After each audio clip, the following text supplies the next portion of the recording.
and welcome everybody into another PHNX Suns After Dark.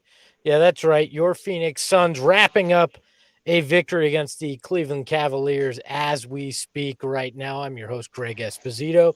Oh, hoy, hoy, joined as always by Saul Bookman. Saul, how are you?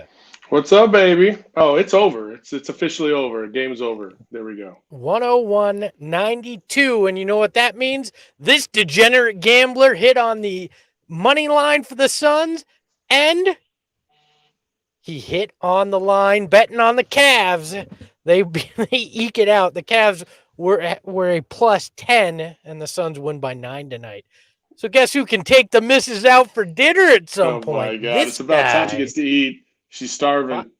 Finally, a big win for the Suns, and we are brought to you, as always, by the DraftKings Sportsbook app, America's #1 sportsbook app, and that is always a great place to go. That's where I made my sweet bet this evening. If you want to make a bet on any NFL team, you can put $5 down. If they win, you're going to get $200 in free bets if you sign up using that code PHNX. It is bittersweet. Sunders Dunks in the chat said we can't have nice things. DA injured and we barely eke out a victory. Ugh, I'm not of that mindset. It's a right leg contusion for Deandre Ayton.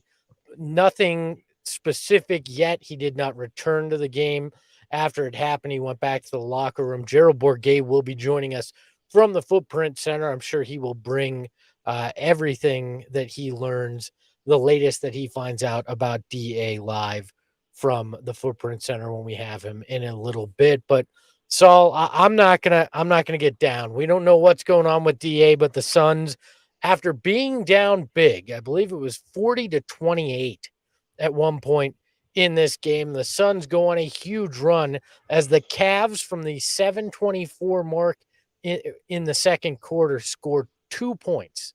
They only scored 2 points. The Suns go on a 19-2 run, and that's what shifted the game.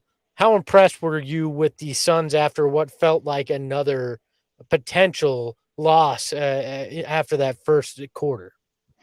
I was impressed in the second and third quarter. I loved how they, once they smelled blood in the water, they tried to stomp out the Cleveland Cavaliers.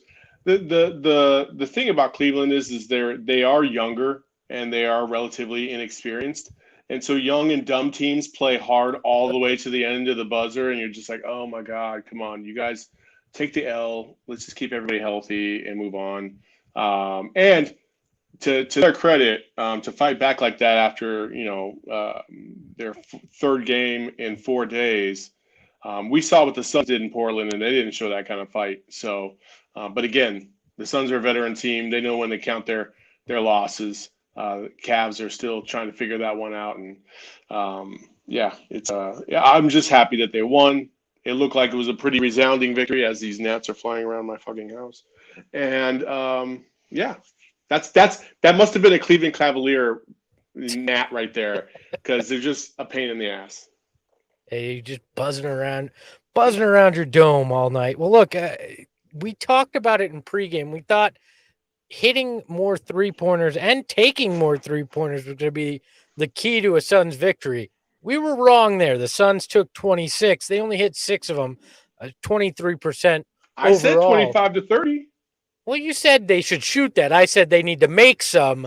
Oh. They did not make some, as they only make 6 of those shots. And yeah, but like Jay Crowder took like 14 of those and missed them all. Jesus. Well, when you look at it, Jay Crowder took 5, made 2. Landry Shamet took 5, made none.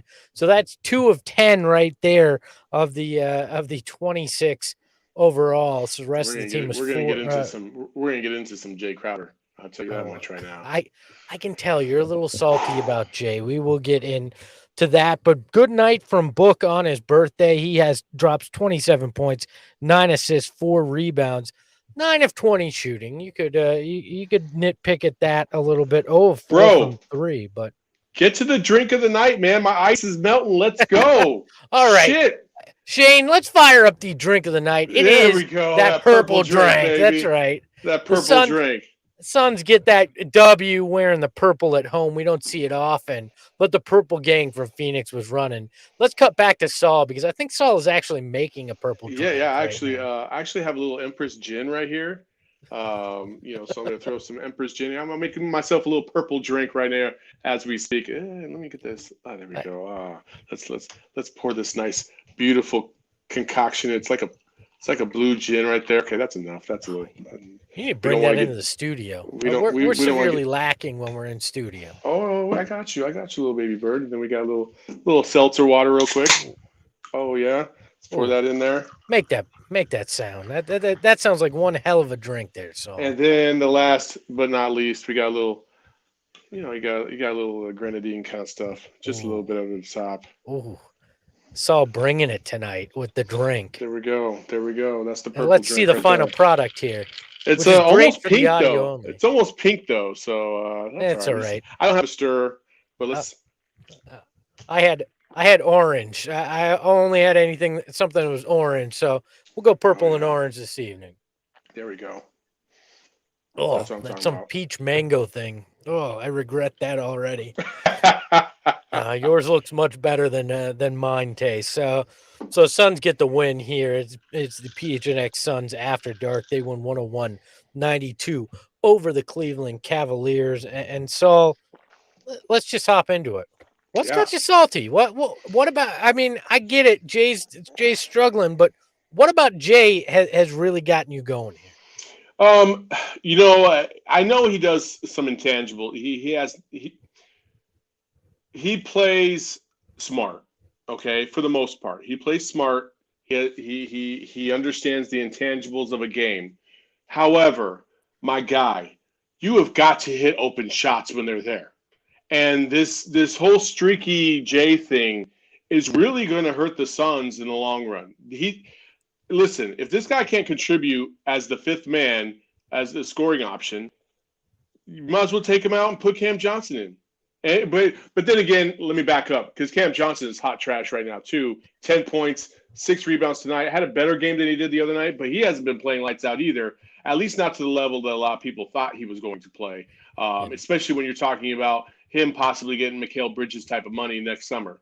I don't think if he keeps playing like this, there's not a chance he'll even get a $20 million deal. Jesus.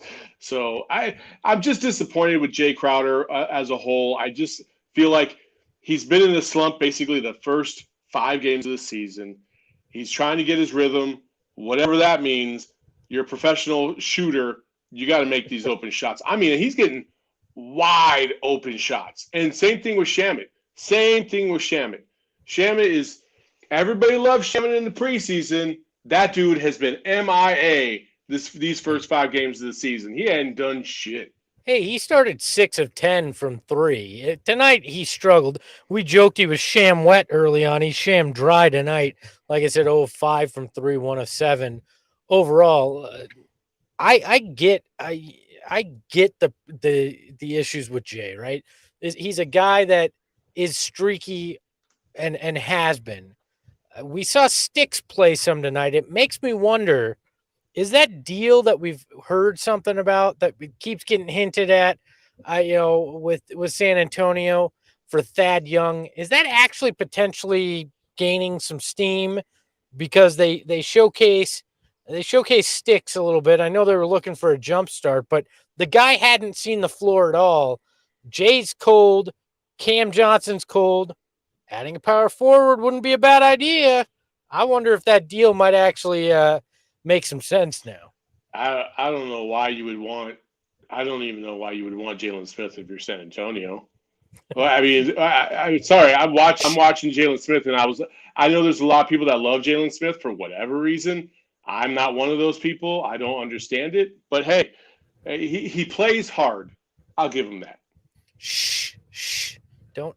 You're supposed to talk him up. And then maybe Pop's got spies listening to the show. We got to talk Jalen Smith up. Yes, Jalen Smith, the next great power forward. If Pop is listening to Saul Bookman on the PHNX Suns podcast, hey, we've hit it. We have hit it big, baby. Look, we got to win here. We can't be doom and gloom in the No. But PHNX Suns after dark. before we get to the good stuff, because there's a lot of good stuff to take away from this game, I do want to point out that my man Jay Crowder is shooting 18% from 3-point land. 18%. He's got a field goal efficiency rating of 38.2. Oh my gosh! Hey, What? let's be honest. The whole team is missing 3-pointers left and right. Like it's not as if anybody's had a windfall when it comes from behind the arc. This team has shot poorly from 3, and they're sitting at 2 and 3 in part because of it. But we know that this isn't going to continue.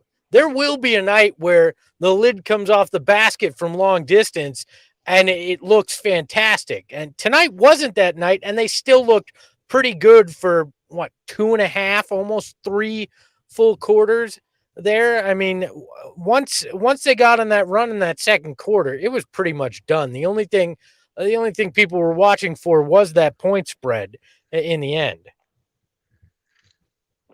Yeah, I mean, I know that's what you texted me about. You were really hoping for that point spread so that way you could win some money and take the missus out to dinner because she hasn't eaten in like a year. Of course. So yeah, no, I mean, listen, there are a lot of, let's talk about the positives. There's a lot of positives from this game that we can definitely take away. I've already dwelled on the negative. Not a big fan of what I saw from a few individuals, but I will say this.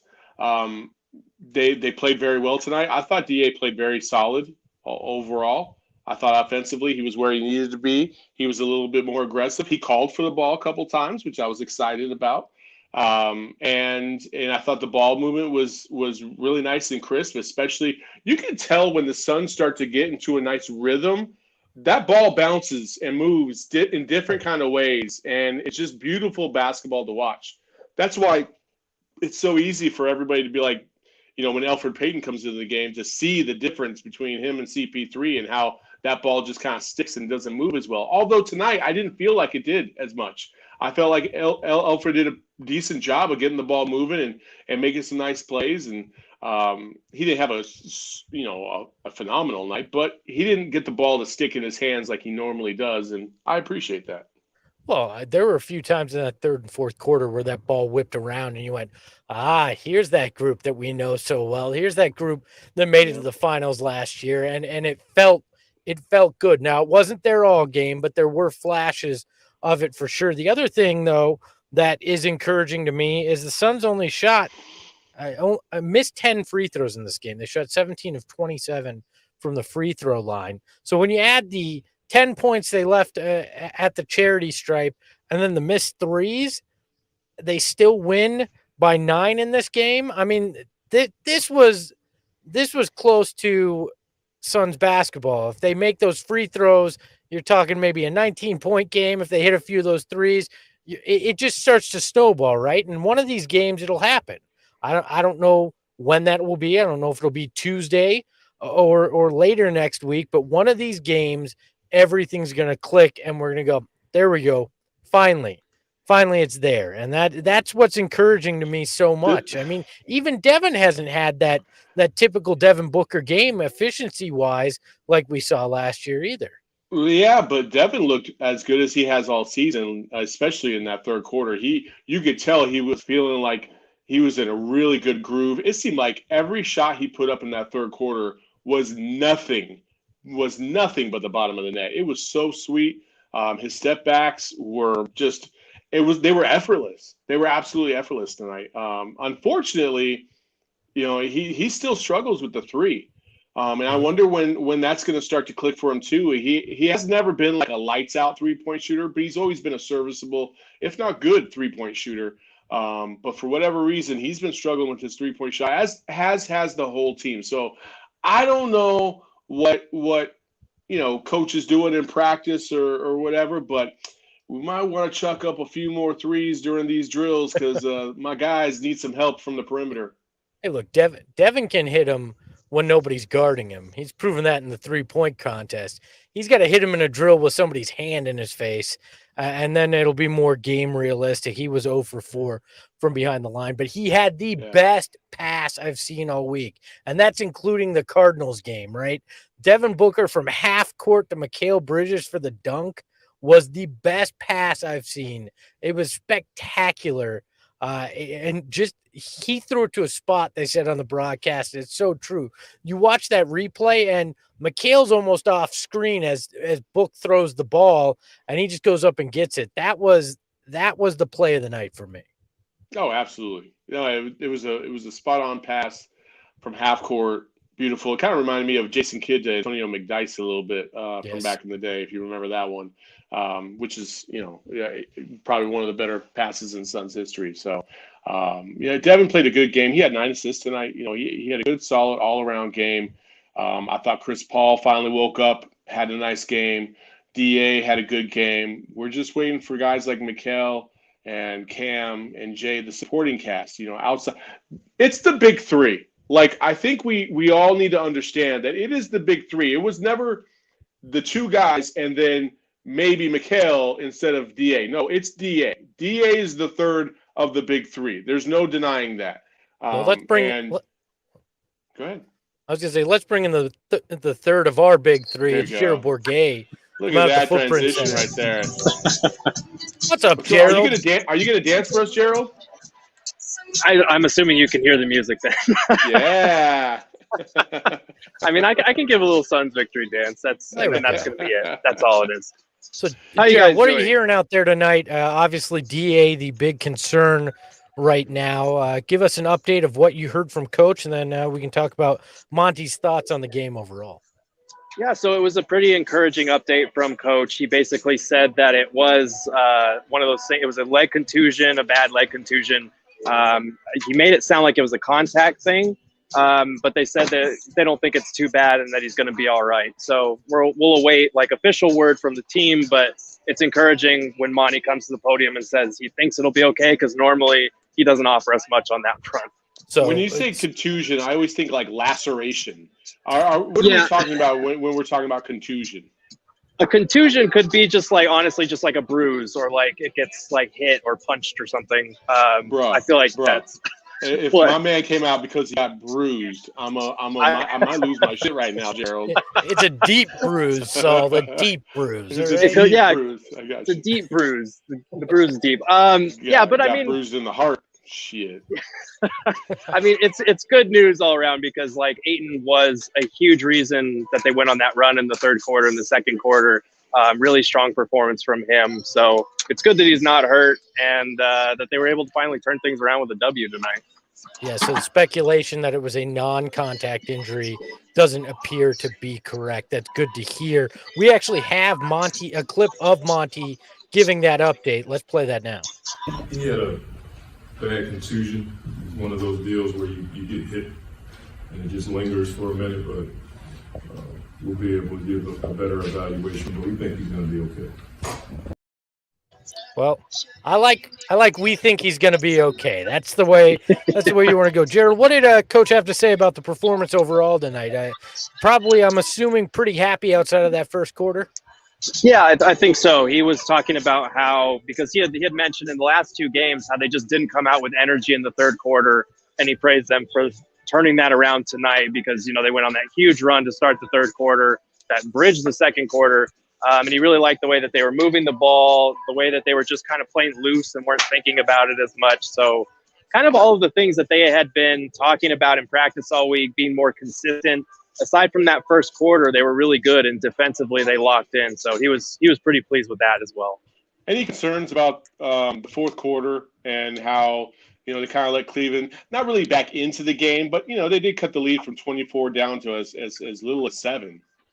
Yeah, I mean, I don't think so. It wasn't really something that he brought up, at least, just because on the broadcast. On the broadcast, when they cut it down, I think it was even 5 points. It went from 24 to 19, and the Suns called the timeout. You could see Monty saying some, I think it was colorful language if I'm a proper lip reader. He was like, "What the hell's going on right now?" You know what I mean?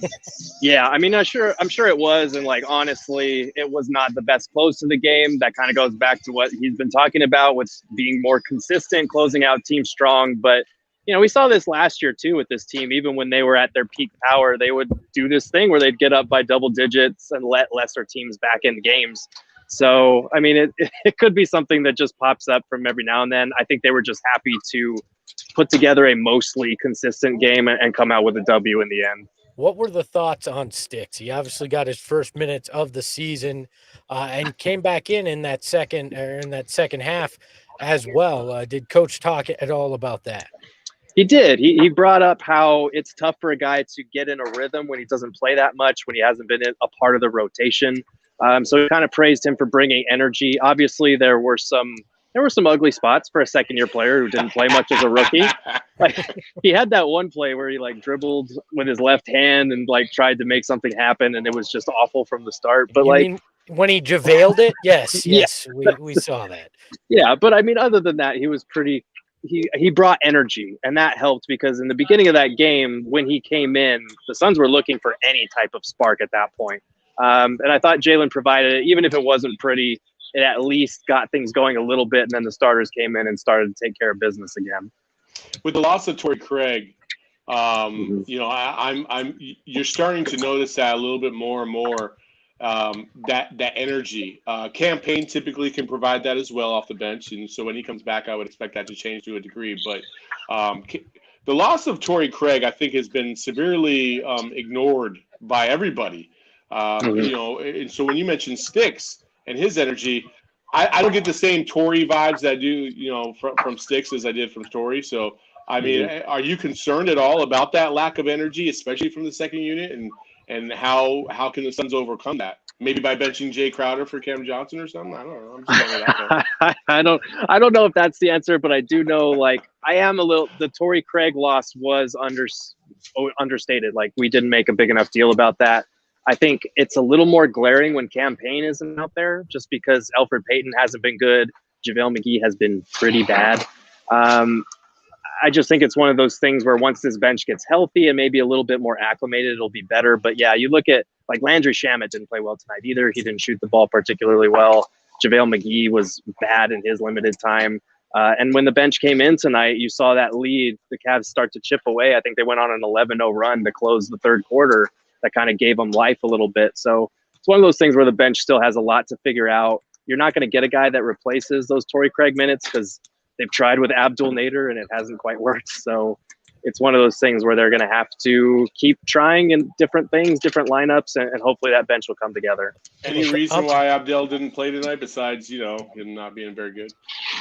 Yeah, I mean, I think he struggled the last few games, and I think Monty wanted to try something different, especially against a team like the Cavs that have like three guys that are like 6'10", 6'11" in their starting lineup. Look, I'm a tough guy to change my mind, but Elfrid Payton has changed my mind on one thing. Tom Thibodeau deserved Coach of the Year if he made the playoffs. No. That guy is a starting point guard. It has been rough watching him with that second unit. And I don't know if it's because campaign lifted our expectations so much for a backup point guard, but it has been rough watching him so far this year. I don't think I've had any more interaction on a tweet than when Monty said that Elfrid Payton was a great point guard or a good point guard. I think he said something in the preseason, and Knicks fans just went ham. They went ham because they know. Mm-hmm. Oh man, yeah, it's been rough. Hopefully, they don't have to go without campaign for too much longer. He was supposed to be reevaluated in a week, so that'll probably be Monday or Tuesday, I think. So we'll see what comes of that. But yeah, not a great stretch for Payton so far. Gerald, we need somebody in the Valley that knows how to stretch out hamstrings or rehab hamstrings to help out not only the Suns but the Cardinals right now. Yep. Okay. Gerald, before we let you get out of here, how was the crowd out there tonight? It seemed like it ebbed and flowed a bit on television, but how was it in person? It was good. I think it was a little emptier to start the game than I was expecting. I mean, I know the team's off to a 1-3 start, but they're coming off a finals run. Like, I was hoping it'd be a little more full, but it did get louder as the game went on, and the Suns actually kind of gave them something to cheer about. I think the loudest point in the first half was definitely JaVale McGee just striding down the court, down Main Street and throwing down that dunk.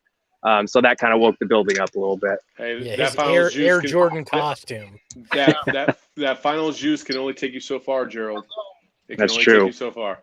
I thought it would be further than the third home game of the season, but Very Fair true. enough. Gerald, thanks for joining us. Any final buddy. thoughts before you let you out of here? no, I think it's just good that the Suns finally got a W and strung together some consistent basketball. And now we'll see if they can continue that, because we got to keep in mind this was a team on the second night of a back-to-back that they were able to kind of put away in the second half. So now some of the true challenges will begin. Yeah, let everybody around there know more purple at home is a good thing. He's Gerald Always. Bourguet. Exactly. He's Gerald Bourguet out there at the Footprint Center. Thanks for joining us, man. We'll talk to you after the next game. Absolutely. Take care, guys. Yeah, always good to get Gerald, and it's really good to get Coach Monty Williams saying that he doesn't think that the DA injury is that big of a deal. Yeah, no, I agree. Tim from Phoenix saying Sticks McGee minutes at the 4 and 5 might. Oh, well, there goes the comment. Never mind. I guess might vary in the season depending on matchups and how Sticks progresses. Yeah, I just don't see Sticks as a 5. I just don't. I know everybody else might feel that way. I feel like he's more of a power forward than he is a 5. And he definitely doesn't have the ball skills yet. Now, once he gets into the groove of playing, then maybe that changes a little bit, and we'll see a little bit more from him. So I won't kill the guy for his first minutes all season, and really his first meaningful minutes in his entire career. So we'll wait to see how it goes when they suit up to play against New Orleans next. I'll dog him. If he dribbles like that and pulls any of that stuff that he did in the second half, he won't see the court much the rest of the year. It was just poor basketball in a critical time, and it could have cost the Suns. Luckily, it didn't.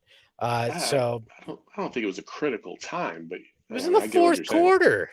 Yeah, but they were still up by like 15, 16, 17 points. It wasn't the game was on the line. That's the way you chip away a lead. No, is when a critical time would be like losing the ball, in the waning seconds of the NBA Finals in Game 5. That would be like crucial time. You know what I mean? Like, yeah. But Golden Boy in the chat says we miss Dario so much. I've been a guy that's been very difficult on Dario Saric over the years. I actually think they are missing Dario at this point. I don't think that is a lie. So yeah, very much so. So let's get into it. DraftKings, as I mentioned, is the America's #1 sports book app, and it is where I made a few bucks this evening. If you want to make a few bucks on DraftKings, here's what you're going to do. You're going to put in the code PHNX when you sign up, and you're going to bet $5 on any NFL team tomorrow. Now, if you pick a winner, you're going to get $200 in free bets, right? And then what I suggest is take that $200 in free bets and make more winning bets. That's my big advice on how to gamble. Find more winners and make that 200 a lot more than 200. Yeah, this is what you're going to do. You're going to take that $200 and you're going to put it on a 59-team parlay, okay? You're guaranteed to make millions. Just do that. Easy peasy. I think you can only go up to like 12 legs in a parlay. I don't think you could actually get up to 59, Saul. But I like the thinking.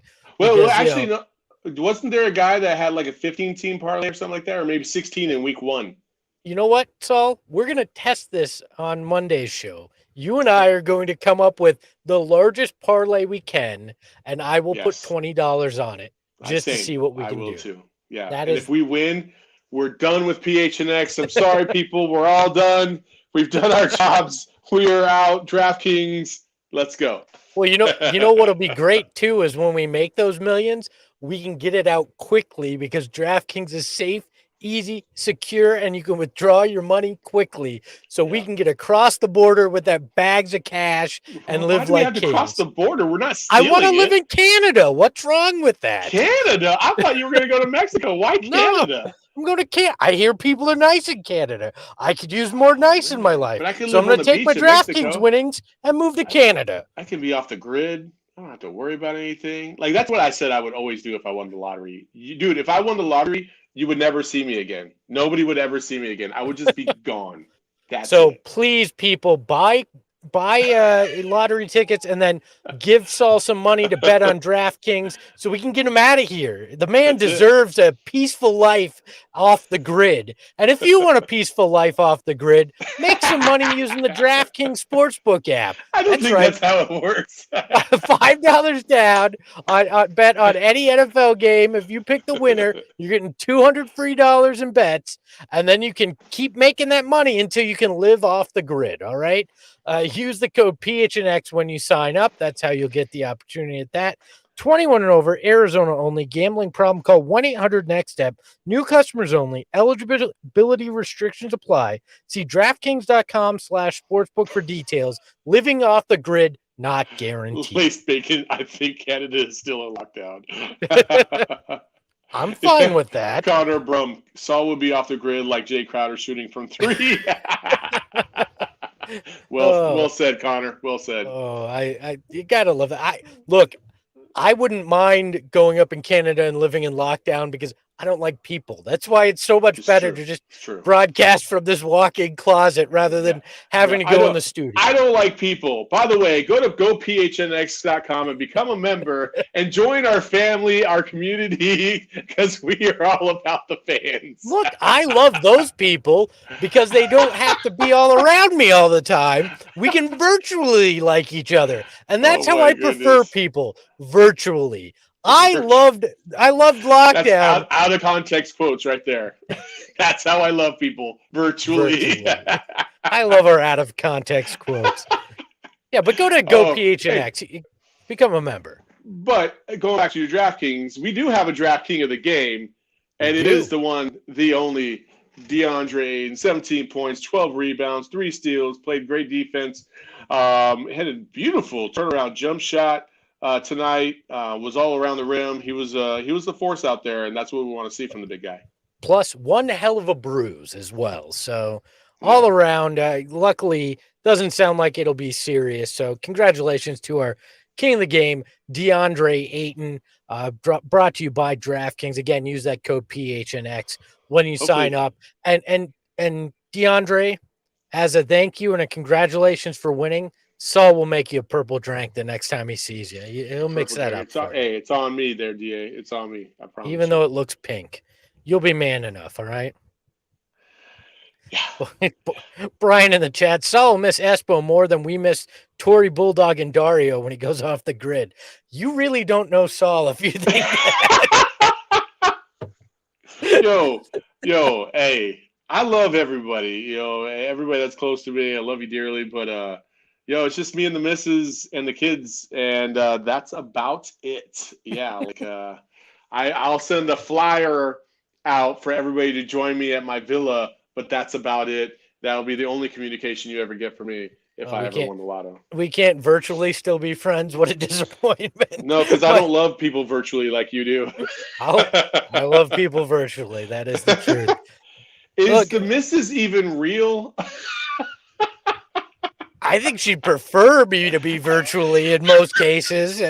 I think she's happy I'm back in the closet and not walking around the house. So. Full disclosure, I know Espo's wife is real. I've met her in person. I met the daughter too. Very nice family. The daughter's definitely real. That's why I have the gray hair. That's true. So let's get back to basketball. Nobody wants to hear about my personal life.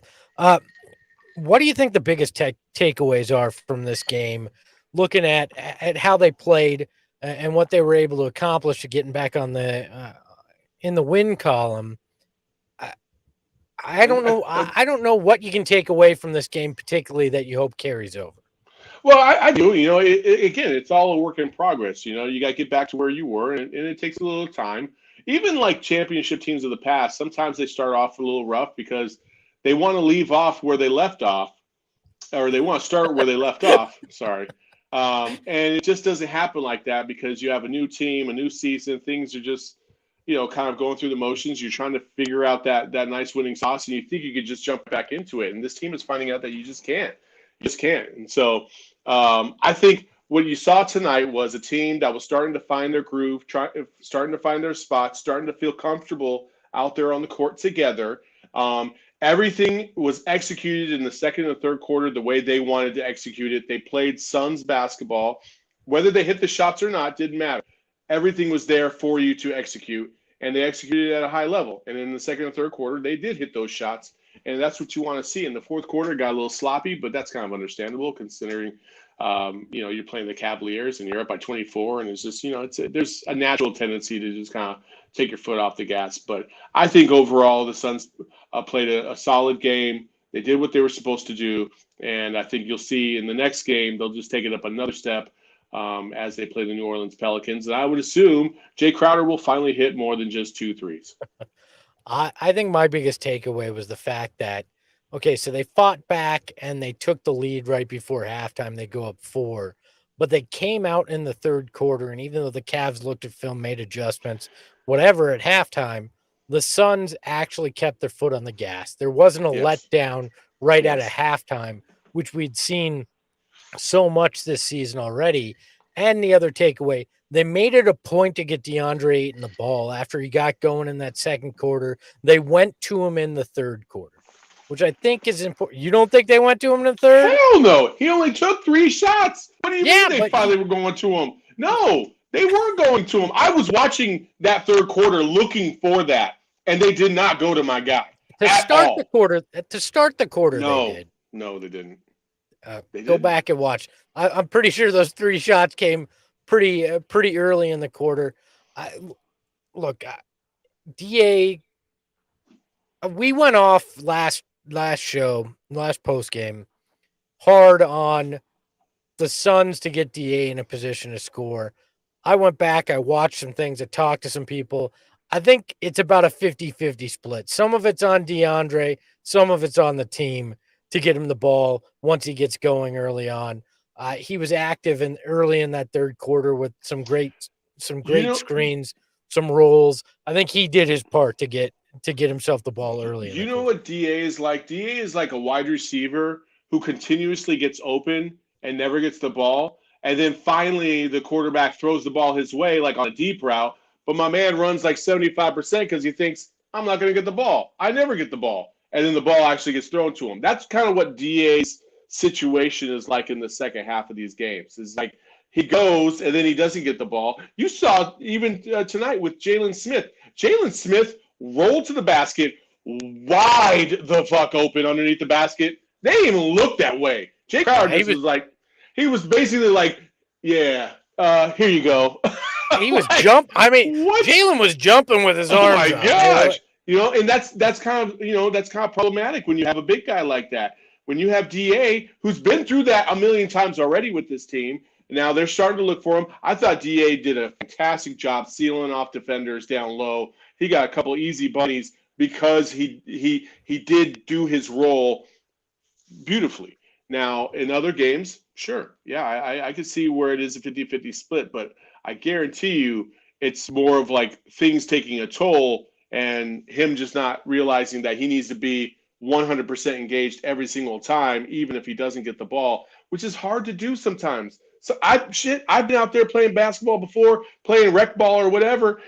After you run up and down the court like 10 times and you don't get the ball, you're like, man, fuck these guys. Like, I'm just going to stand over here in this corner. And then they finally give you the rock and you hit like 5 threes in a row and you're like, yeah, you dickheads. That's exactly what I do. I can say honestly, DA's going to do that. I'm just saying. I can say honestly, I've never had that experience. Not my game. Out of context, quote, scoring, not my game. There you go. That is the truth.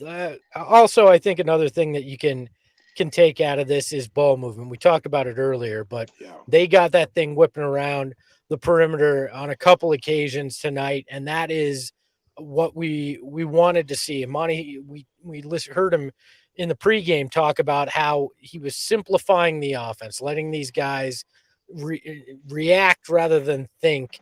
And I think we saw that benefit at certain points in this game where that ball got moving. They were just trying to find the open man, and it started to work. If you see more of that over the next few games, I think the Suns will be in a good spot.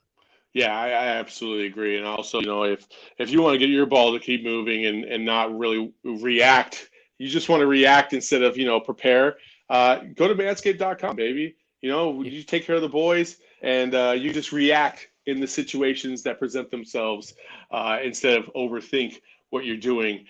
Clean up that downstairs area. Use Lawnmower 4.0. It's beautiful. It's easy. It's pretty painless. Every now and then you might get caught, but it's not really that significant.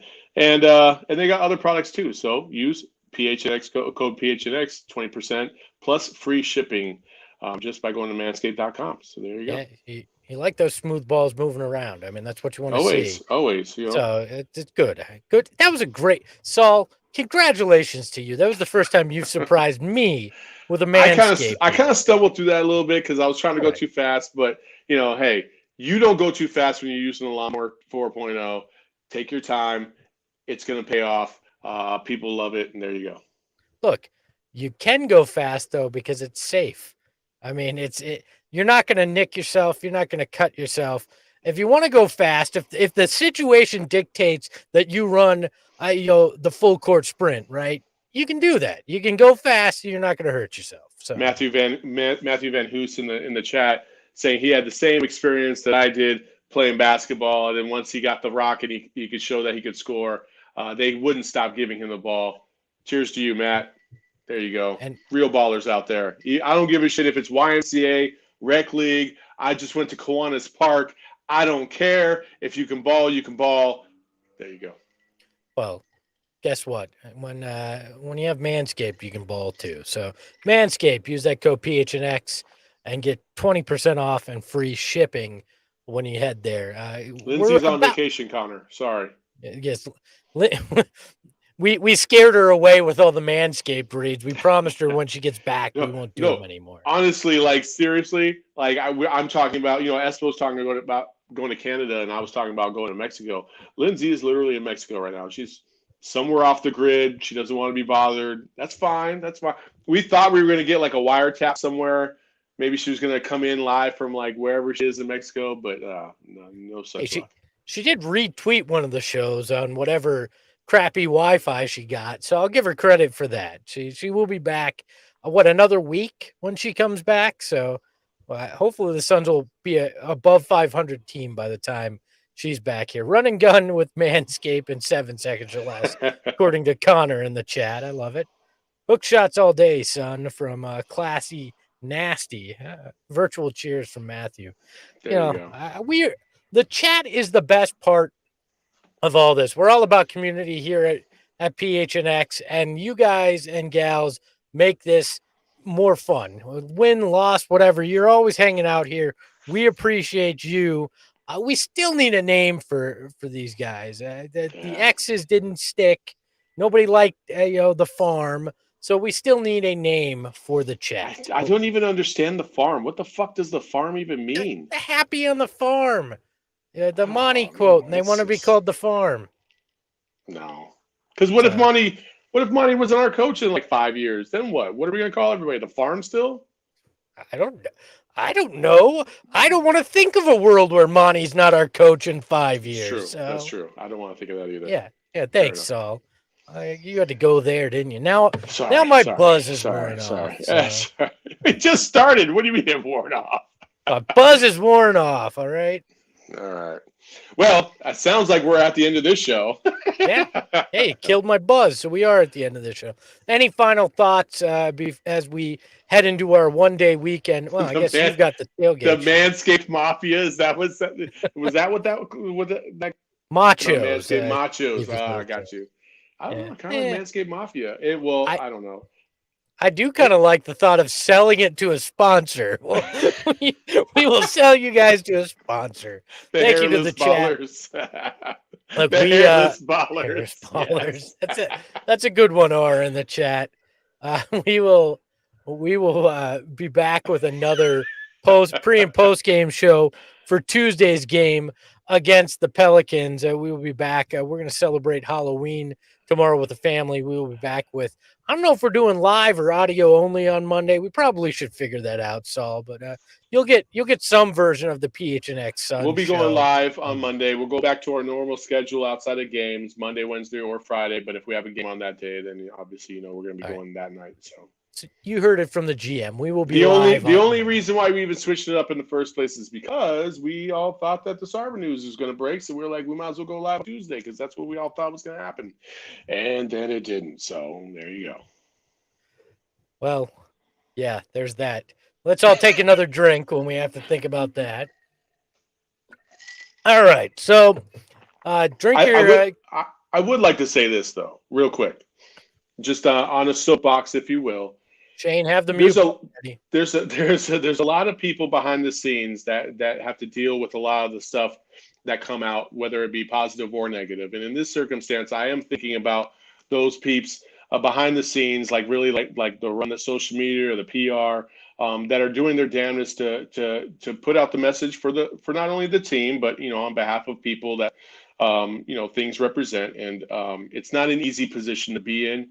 But they're doing a fantastic job, whether you agree with them or not. And since we don't know anything about anything, I think the only thing I wanted to say was that I wanted to make sure that people understand that doing social media for a basketball team might seem like it's awesome, but tough. Man, it can be unrelenting sometimes, especially when things are not going your way, as a lot of these people that have been working for the Suns have had to experience in the last 4, 5, 10 years. Espo, you were one of those, and for five of the worst. Yes. Yeah, and you know how it is when things are not going right, how stressful it can be. And so I am thinking about those peeps, and if any unfortunate news does come out that they have to deal with, then God bless them and hope they can get through it. Okay. Yeah, I feel you there. And we don't know anything about anything. Should be the PHNX Suns podcast tagline. We don't know anything about anything. We're just here to have a good time. We're the don't knowers. That's all it is. I don't know. The outsiders. And we're just here to have fun with you. That's right. Thank you to all the viewers, the listeners, for having some fun with us tonight on a Saturday evening. We will be back Monday with our live show, 2 p.m. on the YouTube channel. You can get us on demand wherever you get podcasts. Leave a 5-star review. Smash that subscribe button. Hit that like button before you head out of here. Thank you, everybody. He is Saul Bookman. You can follow him at Saul_Bookman. The underscore is there to fit all that liquor he's been drinking this evening. He's almost done with it. You can follow me at Espo. You can follow the show at PHNX_Suns. We'll talk to you on Monday. Ahoy, hoy.